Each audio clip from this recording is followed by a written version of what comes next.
Welcome to another video. So, Grok 3.5 is going to come next week.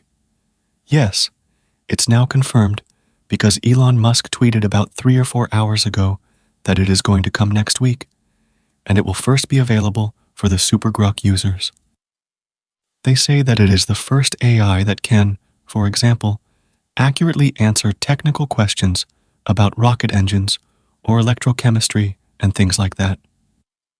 To be honest, Grok 3 was fine and nothing extraordinary, but it was actually great for deep research and searching tasks.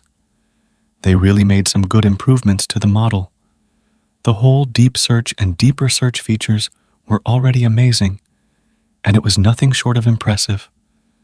The whole multiple sources search, the writing style, and everything about Grok was actually amazing.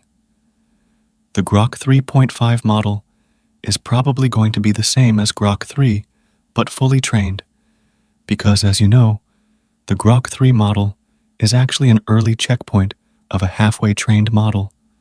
So, this might be the fully trained version, along with some new data sets and things like that, which is kind of amazing. So, we'll see how this model rolls out, and I believe that Grok 2 should also get open-sourced soon, because it has now been removed from the Grok platform, and they have committed to doing that. So, there's that. I mean, there have been some launches happening everywhere. Like, Gemini has caught up as the best model, and now beating such a model is going to be pretty hard for sure. It also seems that the model will allow you to do reasoning and things like that, which would be kind of cool, because Grok 3 can't currently reason. When you select the Grok 3 model on their platform and turn on the thinking feature, it uses the Grok 3 mini model, but it shows as Grok 3. The same thing also applies to the Grok 3 API, because you don't get Grok 3 support for thinking and things like that, which is kind of amazing for sure. So, there's that.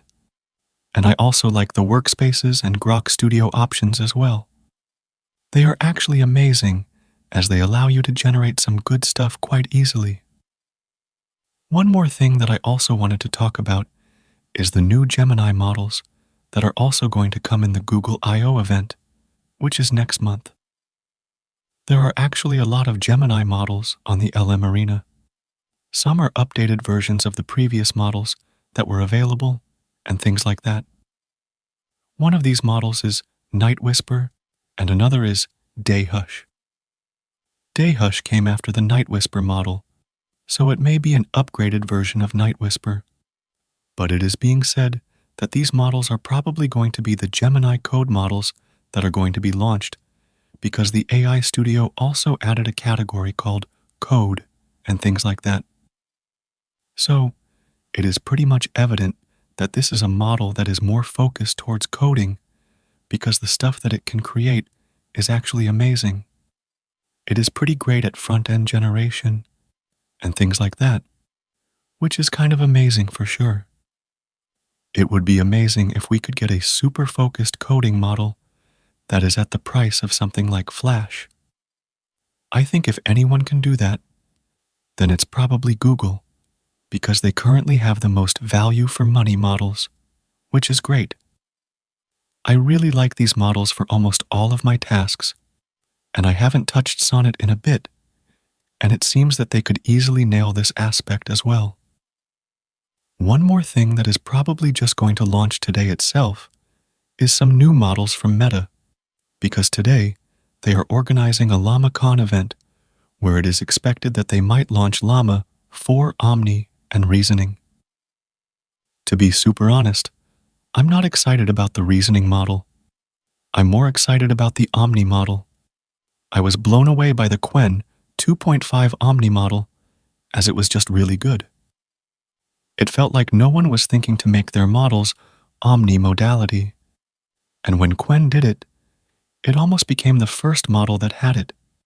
And I'd be really down to try a Llama-4 Omni model, because, there's not a big benchmark to clear for it, since there aren't so many alternatives available. So, that should be amazing. I mean, I'd be down to see if they can catch back up, because Qwen 3 models are actually really good for their sizes. Although, I obviously don't like when the models start to compare themselves to models that are like 5 times bigger, and Qwen just always shoots themselves in the foot with that. But anyway, I'd like to see that. Another thing that I just wanted to discuss is the new GPT-4o. So, if you use ChatGPT, then by now, you would have noticed how much of a good boy GPT-4o has become. So, if you haven't noticed, like me, because I don't actually use ChatGPT for anything other than image generation, then basically, OpenAI said that they have upgraded GPT-4o and it is now better. But guess what? The model actually made the personality too sycophantic and annoying, as Sam Altman says himself. It never said even a bit of harsh things, or even told someone that something will not work. It always goes like, "You are the god," and whatnot. It's really funny, and Sam Altman had to acknowledge it himself.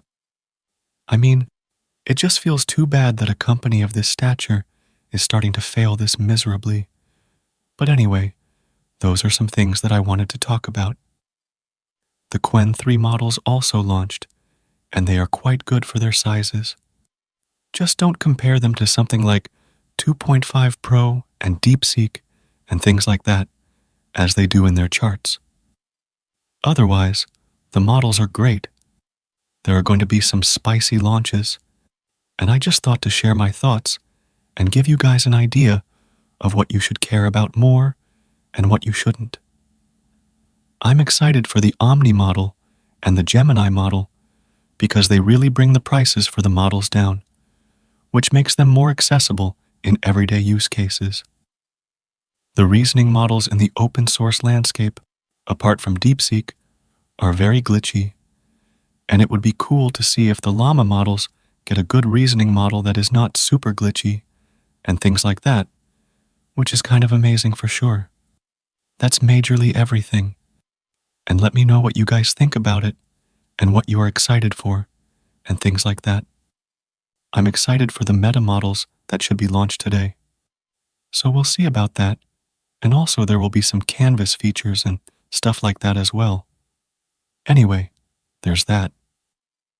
Please subscribe to the channel and share your thoughts as well. I'll see you in the next video. Bye.